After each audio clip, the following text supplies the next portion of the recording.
une obligation d'une professionnelle. élégance assez contractuelle, C'est l'élégance, contractuel, ou c'est On est de obligé. famille. De famille. Bon, avec vous, Frédéric, on va parler d'Irlande et Oui. double vote aujourd'hui en Irlande, à la fois donc un vote la présidentielle, Oui. mais également un référendum sur la suppression de la notion de blasphème dans la Constitution. Oui. Alors, racontez-nous tout. Je vais surtout vous raconter l'Irlande, parce que bon, la présidentielle, le président est honorifique là-bas, c'est pas très Ouais. intéressant. Je vais vous parler davantage des mœurs et de l'Irlande en général, la notion de blasphème justement. Mais d'abord, je remonte au fait que l'Irlande a beaucoup souffert pendant longtemps. C'est un pays qui faisait partie de la Grande-Bretagne. Vous allez voir une carte, la voici.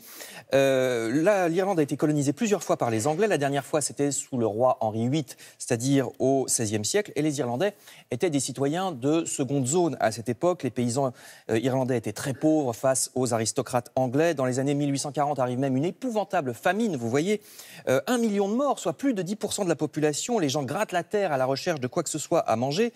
Le pouvoir de Londres est accusé de laisser tomber complètement les Irlandais. Il y a des révoltes, une autre famine en 1879.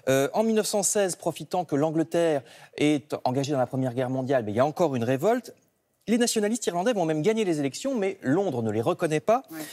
Donc tout ça dégénère en guerre terrible, mais finalement les Anglais finissent par négocier et par céder sous la direction côté irlandais de Eamon de Valera, qui est vraiment le père de la nation irlandaise. Voici Eamon de Valera. Sous sa direction, donc, l'Irlande devient autonome, d'abord un État libre, puis en 1937, c'est l'indépendance pure et simple. Eamon de Valera sera président et Premier ministre jusqu'aux années 70. En 1949, voyez la signature du traité, l'Irlande rejette ses tout derniers liens avec la couronne d'Angleterre, donc c'est vraiment l'indépendance totale. Et d'ailleurs, vous remarquerez que, contrairement à d'autres pays anciennement britanniques, l'Irlande a un drapeau qui ne représente absolument pas l'Union Jack. On va voir ces drapeaux, voici l'Irlande, alors qu'à côté en rouge, vous avez l'ancien drapeau du Canada avant la feuille d'érable, c'était comme ça, et en bas, c'est l'Australie et la Nouvelle-Zélande. Donc vous voyez que l'Irlande a vraiment décidé de rejeter totalement son ancienne attache au Royaume-Uni. Sauf que les violences ne s'arrêtent pas à l'indépendance de 1949. C'est pas toute l'Irlande qui est indépendante. Il y a un petit quart nord-est, qu'on appelle l'Ulster improprement, c'est plutôt l'Irlande du Nord, qui est la région à l'époque la plus riche et surtout là où il y a les protestants, qu'on appelle les loyalistes, ceux qui veulent rester dans le Royaume-Uni. Cette région, donc, ne fait pas partie de la République d'Irlande.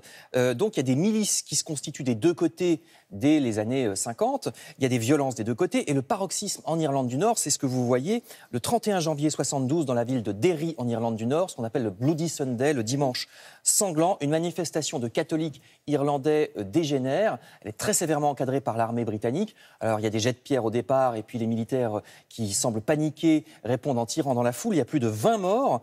Et le Bloody Sunday, c'est aussi le titre d'une chanson de U2, qui est un groupe irlandais, justement. Exactement, pour commémorer ce Bloody Sunday. Et vous voyez ici les prisonniers irlandais qui refusent de se laver, qui refusent de manger quand ils sont incarcérés pour protester contre leur incarcération.